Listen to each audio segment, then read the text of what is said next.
Every bowling coach in the world agrees on one thing. There is a correct way to bowl. Upright, balanced, high arm, front foot braced. A textbook action that protects the body and puts the ball exactly where you want it. These 6 men never read the textbook, and it terrified the best batters alive. This is what happens when broken bodies become the most dangerous weapons in cricket history. Sohail Tanvir. The first rule of fast bowling: land on your non-bowling foot to create a solid base. Sohail Tanvir never did that. The Pakistani left-armer lands on the wrong foot entirely. His body is falling inward toward the stumps at the moment of release. A physio watching this would talk about ankle torque, about the ACL snapping under that kind of rotation, about how this action doesn't make biomechanical sense. But the batter watching it just saw a ball coming from an angle their brain wasn't built to track. In IPL 2008, bowling for Rajasthan Royals against Chennai Super Kings, 6 wickets for 14 runs. Still the best bowling figures in IPL history. That record still stands today, not despite the broken action. Because of it. Paul Adams. England captain Mike Gatting watched this man bowl once. He said it looked like a frog in a blender. That's not comedy. That's an accurate description. At the moment Paul Adams released the ball, his head was pointing down at his own feet. His neck had twisted nearly 180 degrees. His eyes were looking at the ground while his arm was snapping over the top. No batter could pick the ball because Adams himself couldn't see them at the point of release. He debuted for South Africa at 18 years old, became the youngest Test cricketer in his country's history. In his very first warm-up match against England in 1995, before he'd even played a Test, he took 9 English wickets. Alex Stewart, Graham Thorpe, Graham Hick, all gone. None of them could explain how. 134 Test wickets, with a neck that no chiropractor would allow anywhere near a cricket ball. Lasith Malinga. Every textbook says the arm must come over the shoulder. Vertical, high, to control the line and length. Lasith Malinga's arm came around flush with the horizon, not over the top, from the side, like he was throwing a frisbee at 140 kilometers per hour. Doctors looked at the centrifugal force on his rotator cuff and saw a torn shoulder waiting to happen.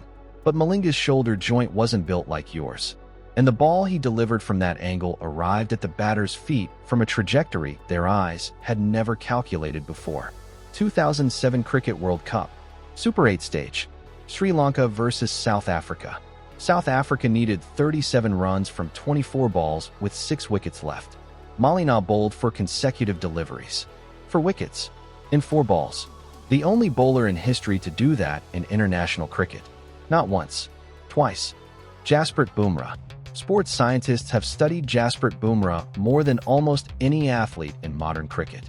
And what they found made no sense. His elbow hyperextends past 180 degrees. A normal bowler's arm is a lever. Bumrah's arm is a whip. When it comes through, it stores energy the way a bent branch stores energy, and then releases all of it in one explosive snap at the point of delivery. A 5-step run-up, generating pace that bowlers with full sprints can't match. Virat Kohli said it plainly. I don't want to be a batsman facing Bumrah. But the price of that whip action is the spine. The force transfers straight into his lower back. He has suffered multiple stress fractures in his back, been ruled out of tournaments. Had doctors warn him that he may need to change his action. He never did. Instead, he became the first bowler in history to reach #1 in the ICC rankings across all 3 formats simultaneously. Broken back and all. Gladstone Small. Most people have never heard of Gladstone Small. He was born with Klippel-Feil syndrome, a condition where the vertebrae in the neck are fused solid. In any profession, this is classified as a disability. In fast bowling, it was something else entirely. A normal bowler leaks energy through the spine. The neck moves. The back flexes. Energy disperses before the arm even comes over. Small's neck didn't move. Couldn't move. His entire upper body acted as one rigid, locked unit. A human catapult that transferred every joule of force directly into the ball. Doctors warned that the impact of bowling at pace could shatter that fused frame. In 1986, at the MCG against Australia, 5 wickets for 48 runs. England won. And Gladstone Small walked off that ground with a spine that should have been in a hospital and a match-winning performance that England still talk about. Jeff Thomson. Before a test against England, Jeff Thomson gave a TV interview. He said he enjoyed hitting batters more than getting them out. He said he wanted to see blood on the pitch. A few days later, 5 wickets and 3 England batters sent to the boundary in pain. Thomson described his own bowling in 7 words. "I just shuffle in and go wang." That's not arrogance. That's the only honest description. His action was borrowed from javelin throwing. His arm disappeared behind his body at the last second, hidden completely from the batter's view, then launched forward in a slingshot motion from below the hip. No textbook, no coaching manual, no precedent.